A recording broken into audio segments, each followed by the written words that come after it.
Egaa akkam jirtu kabajamtootaa fi jaallatamtoota maatii chaayinaalee keenyaa irra deebuudhaan ammas baga gara chaayinaalee keenyaatti dhuftan isiniin jechaa chaayinaaliin Oromoo Istuudant egaa barnoota haala gaarii ta'een kan isiniif hojjetu barnoota ikoonomiks, histirii, ji'oogiraafii sagal kutaa 10 fi 11 guutummaan guututti isiniif hojjennaa. Kanaaf sabskiraayib gochuudhaan viidiyoo argachuu dandeessu jechuudha. Maatii chaayinaalee keenyaa qofatti dabalamuudhaan like share gochuudhaan viidiyoo keenya guutummaan guututti haa barnoota argachuu ni dandeessu jechuudha. Yaada keessanis koomentii jalatti nu barreessaa isiniin jennaa jechuudha. Kanaaf ji'oogiraafiin kutaa 10ffaadha. Yuunitiin lammaffaan paartiin kun paartii lammaffaa isaati jechuudha. Yuunitii lammaffaa paartii lammaffaa ji'oogiraafii kutaa 10ti jechuudha. Kanaaf hanga xumura sagantaatti nu faana bu'aa isiniin jennaa. Yuunitii lammaffaa paartii lammaffaa isarraa eegarra seetee World Climatic Zone yookaan zooniiwwan qilleensaa addunyaatii fi akkasumatti riijinii yookaan naannoowwan isaanii kan laallu ta'a jechuudha. Kanaaf climatic zones are area which climatic zone jechuun are area within the district climatic yookaan qilleensa murtaa'aa ta'e kan qabu which is occurs in the east and the west directionitti kan argamu jechuudha. Around the earth naannawa addunyaa gubbatti bahaa fi dhihattis kan argamudha jechuudha. And they can be classified using different climatic pattern fayyadamuudhaan isa kana agartee kan addunyaa tanarratti zoonii tana jechuudha qoqqooduu dandeenya jechuudha. Classify godhuu dandeenya jechuudha. Paaternii yookaan elementoota qilleensaa irratti hundaa'uudhaan hogguu jennu jechuudha. Elementoota qilleensaa kan jennuun kanneen akka windii, kanneen akka precipitation yookaan roobaa, kanneen akka rainfalliidha jechuudha. Kanneen akka tempereecharaa, kanneen akka sunshinesidha, kanneen akka latitudeidha. Isaan kanarratti hundaa'uudhaan zooniiwwan kana qoqqooduu dandeenya jechuudha. Generally climate zones is belt shaped and circular around the pole. Gartee fakkii arma gadii sana irratti ilaale jechuudha. Qilleensa jiru gartee around the world jechuudha. Kanaaf in some areas iddoo tokko tokkotti climatic zones can be interrupted yookaan iddoo tokko tokkotti climatic zooniin kun interrupted ta'a jechuudha.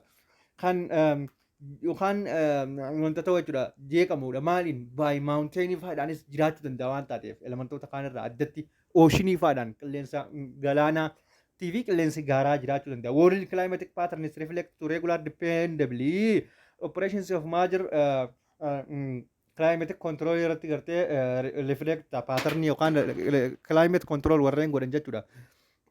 Hedduudha warreen the factor that is influence of the climate world jee kan jiru isaanan san hunda gartee kanneen akka ocean current, kanneen akka altitude, kanneen akka gartee sunshinesidha, kanneen akka ifa aduu jechuudha. Kanneen akkanaa kun hundinuu isa climate determine godhuu danda'anii jechuudha. Kanaaf the solar radiation reaches to ground gartee solar radiation yookaan gartee ifni aduudha jechuudha. Lafa dhaqqabuu danda'a jechuudha. Daarektii adda addaatiin different party of the earth solar radiation gartee haala adda addaatiin lafa dhaqqaba. Different party of the earth different angle gartee anglii adda addaatiin dhaqqaba gartee lafti tun yookaan lafti gartee tun anglii daarektii argatti tun ammoo oblique argatti tun ammoo indirect horizontaalii argatti jennee miti. Kanaaf gartee ifni aduudha haala adda addaatiin lafa dhaqqaba. Ifni aduu haala adda addaatiin lafa dhaqqabu kun qilleensa irratti jijjiiruu danda'a. Bikka akka gaariitti ifni aduutti bahu tempereecharii guddaa. Bikka ifa aduu hedduun arganne tempereecharii xiqqaa. Kanaaf ifni aduutis dhiibba godha. Kanaaf waan on the equator naannoo equatoriitti sunlight is reach to the ground almost of perpendicularly dhaqqabdi jechuudha. Kanaaf naannoo equatoriitti perpendicular jechuun digirii 90 lafti ifa aduu argatti. Pole of the angle of the sun is lower and the horizontally during the pole night kanatti gartee maal jechuudha. Angiliin lower la xiqqaachaa deema. Angiliin horizontaliin maal ta'a deema xiqqaachaa deema jechuudha. Kanaaf through the seasonal positions sun is changes to the angles of incidence of the sunlight is changed ta'a jechuudha. Of the sunlight is changed ta'a ni jijjiirama. Akkanumatti kanaaf the angle of the sun in afternoon various adda addummaa qaba. For perpendicular degree 90 dhaa fi horizontally jechuun naannoo pooliidha degree 0 argatti. Sun does not only partial appears and appears on the horizon within the polar ice cap itti yookaan gartee aduun indirectly yookaan ammoo slightly jennaan jechuudha. Yookaan ammoo obliques of the sun argatti jechuudha. Kanaaf sunlight is warm up to the ni oo'eessa jechuudha. Fuula lafaa equatoriidhaan ni oo'eessa. Strongly cimeenyaani poolarii irra eessa oo'eessuu danda'a jechuudha. Naannoo equatorii kana oo'eessuu danda'a jechuudha. Naannoo poolarii irra. Kanaaf due to the temperatures difference cause of difference radiations gartee sababa temperature adda addaa irraa ifni aduu temperature adda addummaa qabaachuu danda'a jechuudha. Kanaaf develop ta'a. Due to the temperature difference. Gartee sababa temperature adda addaa irraa caused by the difference radiations egaa ifa adduu adda addaa irraa kan ka'e temperature lafaa garaagarummaa qabaata. Akkasumatti climate conditions develop ta'a jechuudha. Kanaaf there are four major global zoonii jira. Zooniiwwan addunyaa gurguddoo afurii jira. Zooniiwwan addunyaa gurguddoo afur kun kam jennee bal'ina isaa waliin ilaalaa jechuudha. Asii gaditti bal'isee jira. Kanaaf tropical zone kan jennuun ni jira. Tropical zone akkasumatti subtropical zone fi akkasumatti maal jennaan jechuudha. Temperate zoneidhaa fi akkasumatti maal jira jechuudha. Polar kan jennuun yookaan ammoo freeze kan jennuun jechuudha. Naannoo freeze zones kan jennuun kanaa jira jechuudha. Kanaaf isaan kun bal'inaan ogguunii fi ilaallu zooniiwwan afran gurguddoo addunyaa kana yookaan tropical zone tan jennuun tun tropical rainforest region tan taate jechuudha. Digirii 0 irraa digirii 0 digirii irraa 23 takka lammaffaa digirii tan argamtu between the tropics akkasumatti in the regions between the equatorial tropics equator angle the solar radiations reach to the ground vertically dha qaba jechuudha. Solar radiation bikka tana vertically dha qaba jechuudha. Solar radiation vertically noon times during the almost of the year waggaa guutuu ifa aduudhaa gartee kan directly harkattuudha jechuudha naannoon tun. Kanaaf it is very warmit oowwituudha naannoon tun oowwituudha. Through the high temperature dha qabdi. Water evaporation dha qabdi. Water evaporation there is atmosphere moisture dha qabdi jechuudha. Yookaan evaporation isiidhaatis maali kan jiidhina qabu jechuudha. Gogaa osoo hin taane maaliif rooba guddaa waan harkattuuf jechuudha. Kanaaf results of the frequently dense cloud sababa gartee yeroo mara duumessi rukkataan yookaan duumessi wal qabee taa'u jiruuf iddoo kanatti cover reduce of the effects of the solar radiations is ground temperature ja. Kanaaf gartee garuu immoo temperature lafa aduu temperature lafa achiisan jiru jechuudha qabbanaadha. Maalirraa kan ka'e due to the result of the densi clouding duumessi guddaan gartee rukkatee taa'u naannoo sanitti waan jiruuf jechuudha. Duumessi sun kan maal godha seete reflect godha kan observe godha maal ifa aduudha. Kanaaf ifni aduudhaan bakka sanitti ammoo ni xiqqaata jechuudha. Kanaaf lammaffaan maaltu jira seete subtropical zone of digirii 23.5 hanga 40 jidduu kan jiru jechuudha. Subtropical zones kan jennuun jechuudha. Kanaaf subtropical receive high radiation dha yookaan ifa aduu guddaadha harkata. In the summer yeroon fi gannaa keessatti since the angles of the noon almost of the vertical of the earth waahil garuu yoonii fi verticalii ta'e ifa aduu guddaa harkatullee jechuudha. Ifa aduu guddaa harkatullee the cloud covers is relatively thin dha yookaan ammoo haguuginsi duumessaa naannoo sana haguugee jiru xiqqaadha. Kanaaf the regions is receive inni harkatti moisture yookaan jiidhinsa isiidha. Moisture less moisture wanni akka isin gartee jiidhinsa xiqqaa harkattu isii godhe jechuudha. This regions is receive less moisture kan isii godhe trade windiin jiraachuudha gartee trade windiin ogguunii fi gartee bubbeewwan gartee achitti jiran sun bubbeen gogaan dhufuuf yookaan bubbeen jiidhaan galaan irraa dhufuun naannoon gartee akka gartee jiidhu yookaan akka roobni roobuu fi akka qorroo godhuu dandeessi waan taateef sababa trade windiitiin jechuudha. Kanaaf which is increasing effect of the radiation gartee radiation gartee affect godha. Kanaaf therefore the most desert of the world in addunyaa kanarratti desertiin gurguddoon kanneen akka Saharaa, kanneen akka Sahalii, kanneen akka Kaalaarii, kanneen akka Naamiibiyaa, kanneen akka Ataakamaa Ameerikaadha jechuudha. Naannoo gartee subtropical region jennuun tana keessatti baay'inaan argamanii jechuudha. Iddoo tana cover godhanii argaman. Kanaaf in winter radiations regions in the decreasing significantly it can temporarily be every cool moist dha. Kanaaf in winter yeroonii fi bonaa jechuudha. Radiations in this region radiation in iddoo tanaa decrease ni xiqqaata significantly and they can temporarily be every cool yookaan qorraa fi akkasumatti maal ta'a moist ta'a jechuudha jiidhaa ta'a. Kanaaf kanatti aansee kan jiru sadaffaan ammoo kana jechuudha. Temperate zone tan jennuun jechuudha. Temperate zone temperate zone in degree 40 latitude fi hanga 60 jidduutti argamti isiin tun. Kanaaf in the temperate zone is the solar radiation si arrive solar radiation isiin argattu low angle average temperature si harmaa cooler san the subtropic average temperature gila agarte amma gartee lakkuma gartee equatorial la kwaan sarara mudhii lafaa irraa fagaachaa deemnuuni naannoowwan gartee mudhii lafaa irraa fagaatan aduu xiqqoo horizontaalii osuma deemu poolii eeguu dhaqe horizontaalii ta'aa jechuudha xiqqaachaa deema kunis amma guddaan kami equatorial rainforest irra tropical irra subtropical turra itti aana subtropical nas ammas eenyu kanarra gara temperate kanaatitu same tropical irra xiqqaadha ammas free cold zone tanarra ammas temperate kanaatu irra wayyaadha hanga fagaataa deeman ugu puulii dhaqee jechuudha cold zone yookaan poolaa afraffaa sana ugu dhaqetti ifni aduudha dhabame jechuudha kanaaf Angliin tun dagtee akkasitti subtropical irra xiqqaa qabdi jechuudha. Kanaaf the seasons is day length yookaan dheerinni guyyaadhaa different significantly adda addummaa qaba jechuudha. Course of the year waggaa keessatti. The climate is characters haalli qilleensa naannoo tanaa less frequently extreme dha jechuun less frequently extreme covers of the year. This is characters of less frequently extreme dha jechuudha. Baay'ee ho'aa kan ta'e olkaa kan ta'edha jechuudha. More of waggaatti keessatti jechuudha. Kanaaf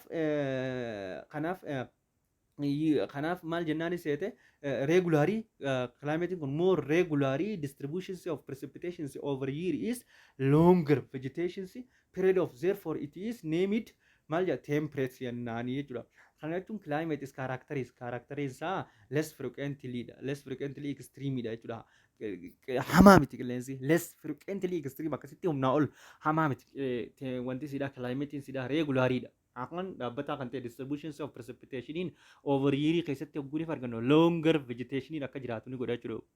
Roobni guddaan waggaa keessatti waan jiruuf longer vegetation iddoo kanatti yookaan mukkeen gurguddoon jiraachuu danda'an periods of therefore is named of the temperate jennaan jechuudha. Yeroo kanatti kanaaf period yeroo kana therefore it is named kanaaf temperate jennee maqaa kana kenninaaf jechuudha. Kanatti aansee kan jiru jechuudha cold zones kan jennuun yookaan polar zone kan jennuun kanaa jechuudha. Kun amma the polar zone kun amma the polar zone is areas between the degree 19 dha degree 60 hanga degree 90 jechuudha laal xumura jechuudha bara lafaa gara latitude dhuma jechuudha achi kan argamtudha isiin tun kanaaf is the polar receives less argatti xiqqaa argatti through the solar radiation ifa aduu xiqqaa argatti jechuudha lower dha jechuudha lower dha lower in the sunny dha jechuudha lower sunny argatti ifa aduu xiqqaa argatti kanaaf because of the change of the earth axis is the sun days length is varies most of zone kana keessatti gartee sababa accessing gartee yookaan lafti rotate goote jechuudha. The rotations of the earth waggoonii fi uumamtuu if guyyaanni garaagarummaa hedduu qaban differentii hedduu qaban guyyoonni as keessatti jiran jechuudha. Guyyoonni as keessatti jiran hedduu garaagarummaa qabanii jechuudha. Variety dha jechuudha. Kanaaf for instance the summer polar day guyyaan gartee guyyaan ichi keessatti gaafa gannaa jechuudha gaafa sammariidha. Vegetations only longest dheeraadha guyyaan gartee maal jechuudha length dheerina qaba jechuudha. Varies most of zone. For instance the summer polar across polar city keessatti sammariin ni argama ganni vegetationiin ammoo only cover possibly during the months ji'oota waggaa keessaa yeroo waa xiqqoo bichaa keessatti biqiloonni jira malee irra caalaa waggaa biqiloonni lafa sana irratti hin argamu sababa gartee tempereecherri xiqqaa ta'eef jechuudha. Kanaaf sappareetti argama innummaan sunu addaan fagaatee conditions of this region is make very challenging dha rakkisaadha ulfaataadha namaaf jiraachuuf ulfaataadha bineeldoonni jiraachuuf ulfaataadha namni ichi keessattii fi akkasuma biqiltoonni ichi keessatti jiraachuudhaaf ulfaataadha jechuudha naannoowwan poolaarii keessatti. Kanaaf the characteristics of this climate is changes to within the great altitude difference gartee kan kaaraktariin isa kanaa jechuudha. Maal jechuudha zones change ni jirama within the great altitude dha wajjin ol ka'iinsa lafaatti jechuudha. Therefore within the small area kan naannoo tokko keessatti like in the mountain area irratti since the temperature decreases rapidly within altitude temperature gartee decrease ta'uu danda'a. Temperature mountain is like since is decrease ta'a rapidly yogguuniif gartee altitude yogguu dabale temperature gad xiqqaataa jechuudha. Temperature gad xiqqaata ol ka'iinsi lafaa yogguuniif dabale jechuudha. Climate types and zones of Africa kan jiru jechuudha.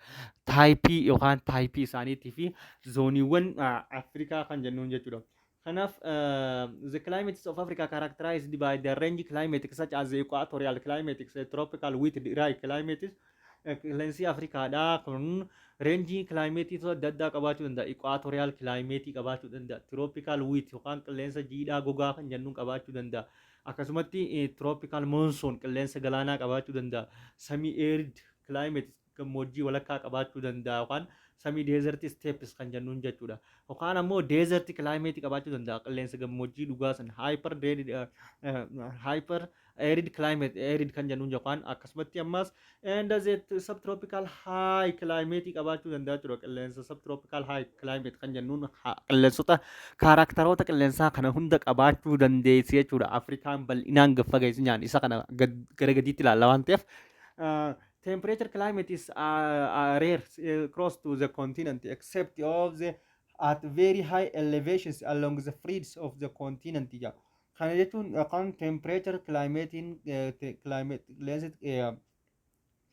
temperature qilleensaa rare cross ni godha jechuudha. Kontinentii naannoo tokko tokko at very high elevation irraa addatti kan ta'e elevation addatti bikkoota hundatti argamuu danda'a. Lafoota ol koo malee. In fact, climates of the Africa is more variable in rainfall amount.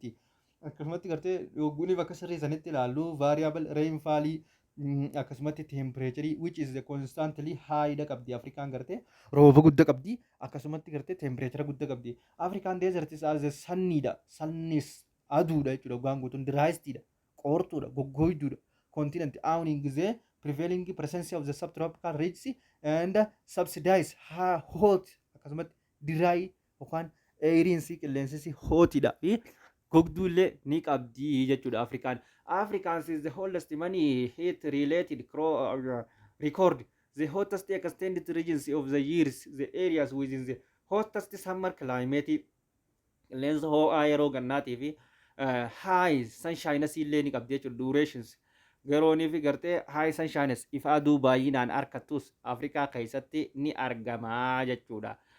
Haalota adda addaa qabaachuu dandeessi jechuudha. Afrikaan wantoota armaan olii kana guututti kan dubbanne kana ni qabdi jechuudha.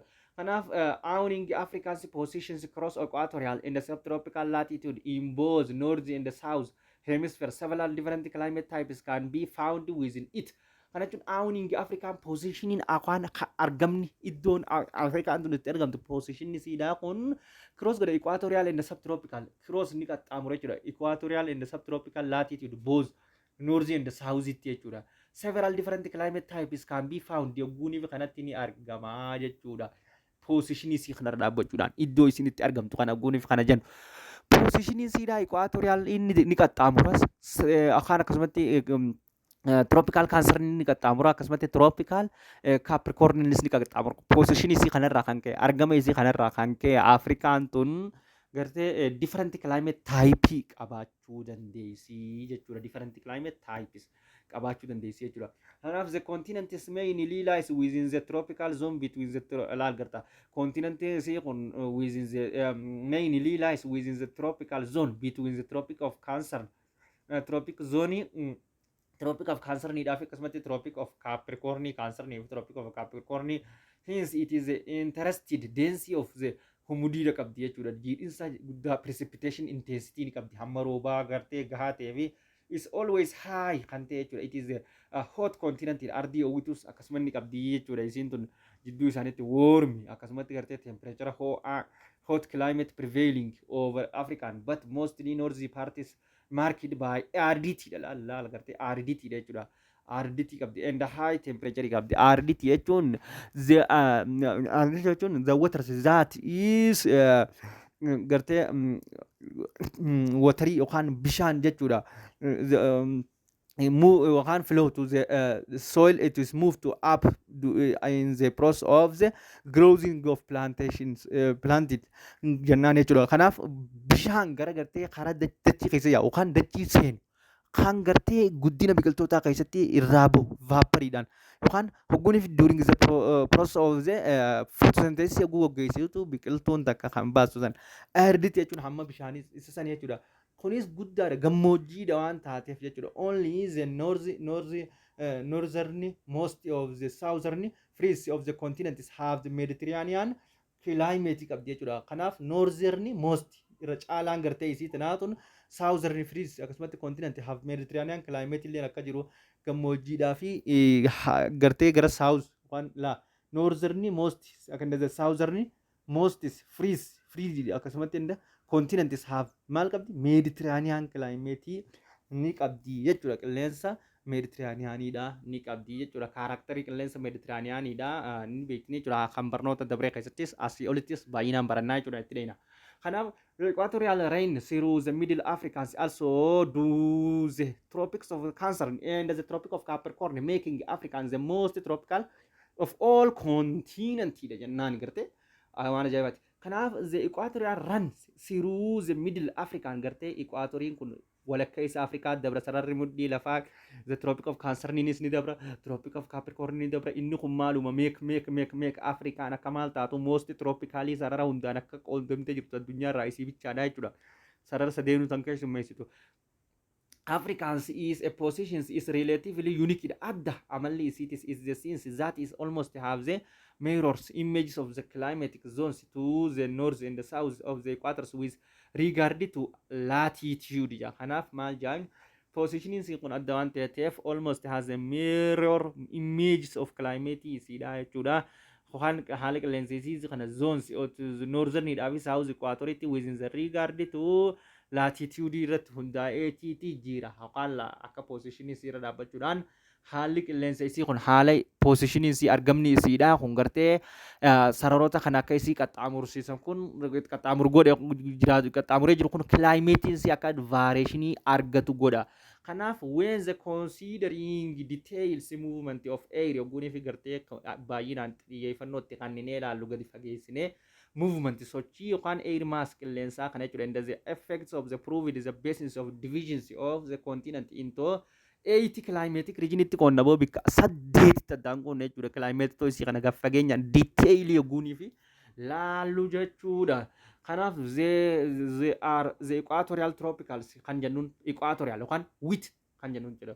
Tropical wheat semi arid kan jennuun jedha yookaan tropical wheat or dry kan jennuun fi hottest desert kan jennuun Mediterranean kan jennuun humid subtropical marine yookaan Mariana kan jennuun fi warm temperatures kan jennuun fi mountain regions kan jennuun jechuudha. Isaan kanatti addaan qoqqoonnee laalaa jechuudha. Afrikaa gartee bikka 8 yookaan gartee haala qilleensa kana when the considering detail yogguunii fi laallu jechuudha. Gaafa geessinee movement yookaan aerii sochii haala qilleensa Afrikaa kan effect proved of the basis of division isaa kana yogguunii fi laallu of the continent is 80 climate dha qabdi yookaan 9 akkasii garuu qabaachuu dandeessi jechuudha. Isaan kana hunda qabaachuu dandeessi haala qilleensaa kana. Kanaaf takka faaratti the types of character isaanii ilaallu. Dura osoo isaan eegalleen climate zones of Africa. Climate of this regulatedly by the apartment movement of the sun between the tropics and associations within the movement of winds. Climate is regulated kan inni gartee regulate ta'uun by the apparent addaan bahiinsa yookaan movement sochii yookaan sun aduudha between the two tropics gartee oolu jechuudha. Associating with movement windidha wajjin wal qabatee aduun gartee ji'a ja'aaf eessa oolti Tropic of Cancer niidhaa fi Capricorn gidduu oolti. Tropic of Capricorn niidhaa fi akkasumatti eessa gidduu oolti jechuudha. Akka kutaa sagalitti ilaaltanitti jechuudha. Tropic of Capricorn Equatorial niidhaa fi Cancer gidduu Equator niidhaa fi Capricorn gidduu oolti jechuudha. Kanaaf main one is the northern and the south of the equatorial climate tends to change climate. Kanaafu northern and the south of the equatorial climate tends to change similarity qaba climate. This gives to rise symmetrical climatic zones in Africans consist of the central zone of the equatorial climatic, tropical zone, hot desert, Mediterranean zone qaba jechuudha. Kanaaf gartee haalli qilleensaa symmetric haalli qilleensaa Afrikaa kun maal fa'aadhaaf jira qaba. Central zone equatorial climate, tropical zone, hot desert dhaa fi and the Mediterranean zone keessaa qaba. Detailii gadi fageenyaan types of the characters of the climate armaan gadi keenya jira. Waliin laallaqootu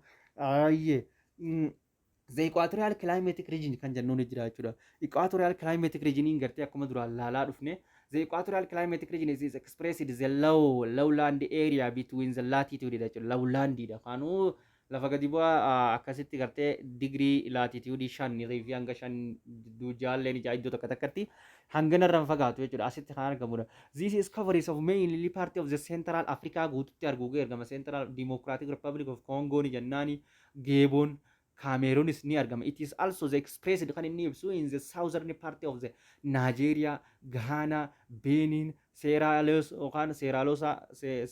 Leone kan jennuun isaan kana hunda if keessatti qabatti jechuudha. Equatorial kan jennuun tun. Highland in the coastal area akkasumas especially East African Highlandota if keessaa qabdi jechuudha. Expressed modify gooti equatorial climate isaanii kana isiin murteessa jechuudha. Kanaaf temperature is much of lower than expressed in the true equatorial desert keessatti temperature xiqqaan hin jiru jechuudha. Kanaaf is much lower than in the expressed true equatorial climate. Kanaaf in the equatorial climate temperatures are very high da waan ta'eef temperatures guddaadha. Kanaaf years averages of the about the average isaa meeqa dhufa jechuudha digirii 26 guuni filaallee hottest monthly in the years are March September keessatti jechuudha.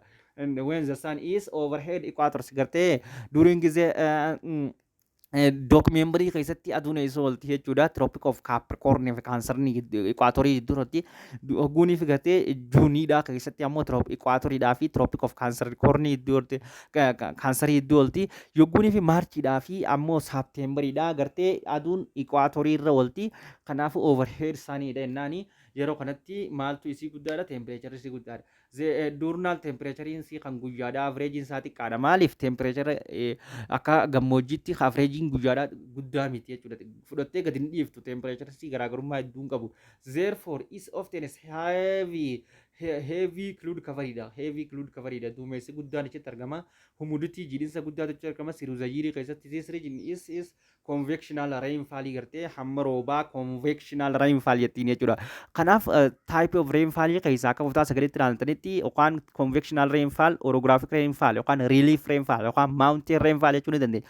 Kaan ammoo cyclonic rainfall kan jennuun yookaan frontal kan rainfall kan jennuun isaan sadeen isaan keessaa kan markatti jechuudha kan iddoo magariisatti rooba jechuudha. The green area kan rooba jechuudha. Convectional rainfall jechuudha. Rooba agartee bifa roobaa keessaa kan argatti iddoon tun.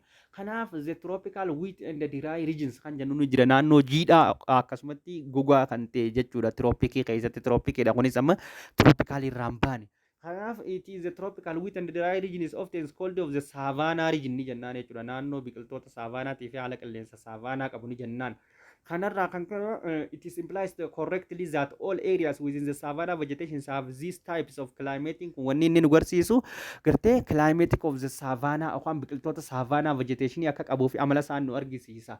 Kanaaf these regions is covered little less than half of the total surface areas of the continent, extending to the equator from the semi-arid areas.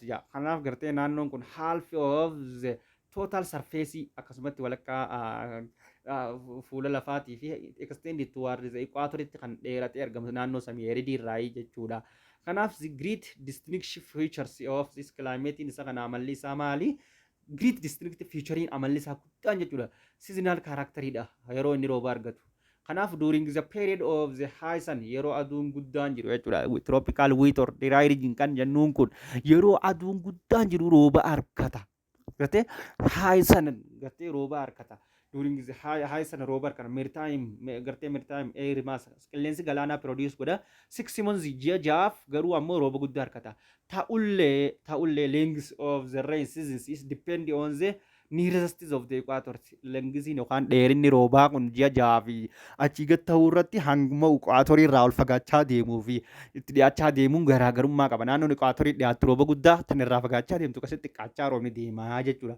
Kanaaf ta'ullee the rest of the year irra caalaan garuu waggaa haala qilleensa kanaa maali jechuudha. Diraayistidha jechuudha irra caalaan isaa rest of the year itti. In few places example iddoo tokko tokkotti coastal maritime seas Senegal there is also little rainfall argata jechuudha. During the low sun high sanitti rooba guddaa argata. Low sanitti ammoo maal argataan siin jee low sanitti rooba xiqqaa argata. High sanitti ammoo akka kana laalitti maritime climate waan jiruuf qilleensi galaanaa waan jiruuf rooba guddaa dharkata lawsanitti ammoo gar maritime Senegal there is also the little rainfall dharkata jechuudha gartee kanaaf isaan kana qabachuu qabdu kanaaf as the desert semi arid climatic zone gartee desert semi arid climatic zone is mean monthly temperatures shows less than variations and that details temperatures gartee in the desert yookaan semi arid climatic zone mean monthly temperature yookaan mean monthly temperature meaning monthlyidha tan ji'aatii fi gartee meaning average jechuudha ammoo tan ji'aatii fi tan temperature ji'aatii fi mean monthly temperatures is show lessidha jechuudha variations daily temperature garaagarummaa qaba ka guyyaatiin western Africans is a period of the low sun garoonii fi gartee aduun xiqqaan jiru harmaattaa siziniidha yeroo harmaattaa sizin jennaan harmaattaa sizin jechuun maal jechuudha the harmaattaa is a warm ho'a dry akkasumatti ho'a gogaa north easterly or easterly windy dhaan gartee north easterly yookaan easterly windy that blow isaa fuuftee jechuudha the southern Sahara in the frequently leads to within the quantity of the sand and the dust tan qabdudha jechuudha naannoon harmaata jechuun warmi drysti and the sand dusty tan taate jechuudha ho'aa gogaa fi akkasumatti cirrachaa fi yookaan maal kan qabdudha jechuudha yookaan dusty yookaan gartee dhukkeewwan adda addaa tan qabdudha jechuudha harmaata garee aduuniif xiqqaadhaa Senegaal fatti naannoo kaaba lixa Afrikaatti waan akkasiitu argama jechuudha. Regions within the equatorial or tropical which types of the climatic variations are wettest in Africa. The regions within the equatorial or tropical with types climate are variation adda addummaa qaba wettest Afrikaatti jechuudha. Afrika keessatti jechuudha wettest Africa there is are peak periods of rainfall jira yeroo inni from akka gaariitti guddatu corresponding to the double passage of the intertropical convergence zone guuniif jiru guuniif gartee intertropical convergence zone jiru kan walitti bu'insi haala qilleensaa guuniif jiru jechuudha qilleensi gargalaa guuniif walitti dhufu intertropical convergence zone jennaan guuniif walitti bu'e jechuudha yeroo sanitti haalli qilleensaa isiin roobni isiin argattu peak guddaa argaraa jechuudha peak because areas within the equatorial climate is equatorial climate is sababni isaatis area kun equatorial climate is constantly cover godhee waan jiruuf warmi maritime qilleensa galaanaa ho'aa air masses akkasumatti variations in the monthly daily temperatures is less xiqqaadha garaagarummaan ji'aa jidduu jiru ka guyyaa guddaadha malee jechuudha produces than in tropical wheat or dry region irra xiqqaadha waan ta'eef jechuudha naannoon equatorial climate dha jechuudha kanaaf marked variations in the rhythms equatorial climate sometimes occurs ni argama garuu climatein gartee equatoriidhaan kun takka amalli climate equatoriidhaan kun ni argama iddoo tanatti maalirraa argamuu danda'a maalirraa kan ka'e for example the rainfall is maybe monsonal or seasonal second in the seasons may not exist at all gartee the rain may be monsonal or second rain seasons may not be roobni yeroo lama gartee deebi'ee roobuu dhabuu danda'a jechuudha rhythmidha kana variations in the rhythms of the equatorial and sometimes occurs ni mul'ata jechuudha garaagara ta'uunsiidha jechuudha qilleensa equatoriaatiin jechuudha roobni yeroo lamaaf takka roobee lammaffaa deebi'ee roobu jechuudha not exist at all second rain hin jiru kanaaf however the most of the notable variations can be observed on the western African coast from the around the Cape 3 point of Ghana kan jennu jechuudha however most notable variation irra caalaan gartee most notable variations can be observed on western Africa jechuudha coastal area from the Cape 3 point of Ghana eastward of the Benin itti hogguuniif ilaalle jechuudha eastward of Benin itti hogguuniif ilaalle eastward of Benin itti hogguuniif ilaalle jechuudha maal faatu jira eastward of Benin itti hogguun ilaalle baayoomiin afaan haalli qilleensaa gartee achitti jiru haalli qilleensaa rainfall is regime prevails and the total annual precipitation is less hangan takkarra ka xiqqaatu ni jira hammi roobaa jechuudha hammi roobaa hangan takkarra xiqqaatu ni jira some explanations about the variations of including the presence of cold body of waters of shores chills the lowers of the maritime air mass and makes it is stable akka ta'u godha. Kanaaf gartee wanni kana ta'uuf jechuudha. Qilleensi kun garoomni kun gartee beeniin fatti where the bio rainfall is regimes prevails and the total army hanganarra gartee gattiqaatee argama jennee miti. Kanaaf some explanations wanni isa kana ibsu about the variations of including wantoota armaan gadii kan hammatudha. The presence of the cold body qorrinsi yookaan gartee qarqara galaanaa hin jiru. Galaana irraa gunii fi qaamni qorraan dhufee jechuudha. Lahu meertaayimiin gartee gunii fi xiqqaate stable godha jechuudha. Kanaaf roobni xiqqaata. Cool ocean currenting gartee kanaafuu rooba dhabamsiisan jenne kana jechuudha. Body of the cold of airs is gartee the body of cold airs qilleensi qorraan that is from the shore of diversity of the incoming streams west and the east numerously dry area akka ta'u godha jechuudha. Qilleensi gartee gogaan kan galaana irraa dhufu jechuudha. Shooris irraa kan dhufu jechuudha. Shoor kan jechuun qarqara galaanaa diversity akka streams of the west dhaa fi east irraa kan dhufu kun maal godha dry area akka naannoon sun goggogaa taatee hafuudha. There is a strongly tendency na jiraate jechuudha. Bubbeen cimaan winds below parallel shore during the rain season hidhata jechuudha. Guni fi qilleensi cimaan ammoo achirraa dhufe roobni roobaa jechuudha. Kanaaf the absence of the high irraa kan ka'edha. Highland lafa warra ol kaarraa kan ka'edha. Lafti tun orographic mountain yookaan mountain relief mountain kan jennuun san hin harkattu. Maaliif gaarri hin jiruumi roobni gaaraa achitti roobu jechuudha. Fluctuation yookaan gadi bu'iinsaa fi shores of moisturing jiidhinsi gartee galaana irraa dhufu kun winds occurs during the rain seasons and reduce rainfall godha jechuudha. Qarqara galaana irraa qorritti dhuftuun that is locates meteorological particulars of the thunderstorm contributions to the reductions in rainfall dha jechuudha. Kanaaf gartee dhimmoonni armaan olitti dubbanne kun wantoonni kun meteorologistiin kun haalli qilleensaa armaan olitti dubbanne kun yookaan peculiarities of the thunderstorm bubbee adda addaa thunderstorm isa guna yennoo jechuudha. Haala bubbisurraa kan ka'edha. Contribution godha jechuudha. Reductions of rainfall gartee qilleensi galaana irraa dhufuu fi qilleensi ho'aan galaana irraa dhufuu fi qilleensi qarraan galaana irraa dhufuun dhiibbaa gartee rooba irratti godhuu danda'a jechuudha karaa gabaabaa. Kanaaf in the East Africans the tropical climate type is expressed in Sudan keessatti ni jira jechuudha. East Africa keessatti Kenya keessatti ni jira jechuudha. Tanzania keessatti ni jira jechuudha. Similarity to the Central Africa keessatti ni jira expressed Zambia fi Mali keessatti illee Angola fi Namibia fi Botswana fi Zambezi Zimbabwe keessatti illee ni jira jechuudha. Haalli qilleensaa kana fakkaatu kun gartee keessatti Eastern Africa keessatti jechuudha. Kanaaf the north and the southern extremes and the continent there is a dry summer yeroo gannaa gogaadha. This is a tropical or Mediterranean types of this climate irraa kan ka'e climate jira waan taateef norziidhaa fi saawuziin yeroo gannaa qorraadha. Qilleensi Meditiraaniyaanidha. Ganna rooban qabu bona rooba qaba jennee miti sanirraa kan ka'e jechuudha. Northern and Southern jechuudha. Rainfall is only winterii bichaa keessatti lafa yeroonii fi dookumeembarii keessatti jechuudha. Qilleensa Meditiraaniyaanii keessatti jechuudha. January in the northern and the Julius in the southern keessatti rooba. Also ta'ullee in the some located iddoo takka takkatti it is maybe fall or autumn gartee yeroo birraadhaa roobuu danda'a jechuudha. Autumnii keessatti September and the north in Africa rooba. Akkasumatti Aprilii yookaan ammoo ji'a Aprilii keessa isa rooba Southern Africa. Septemberii yookaan ammoo isa rooba Septemberii Northern Africa keessa roobuu danda'a jechuudha. Mean monthly temperature yookaan average temperature isaa gartee ji'a lower xiqqaadha. Akkasumatti lower xiqqaadha tropical climate irra xiqqaadha. Drop about gartee degree Celsius kudhanii gatti kan ga'udha. Degree Celsius kudhan kan ga'udha. Winters while summers yookaan winteriidhaa fi akkasumatti gartee winterii keessatti while summeriin ammoo gartee June Julyidhaa fi North Africa keessatti dookumeembarii keessatti roobni guddaan roobuu danda'a jechuudha. Southern Africaatti temperatures may sometimes exceed temperature isaa guddaa kan ta'e. Those is the tropical Africa tropical climate keessatti jechuudha. Temperature isaa clear qulqulluudha and blueudha samiin jechuudha. Sky samiin jechuudha. Common characters of this climate kana keessatti yookaan climate wet or dry climate keessatti samiin qulqulluu fi clearii tan taatee fi blue tan taate jechuudha.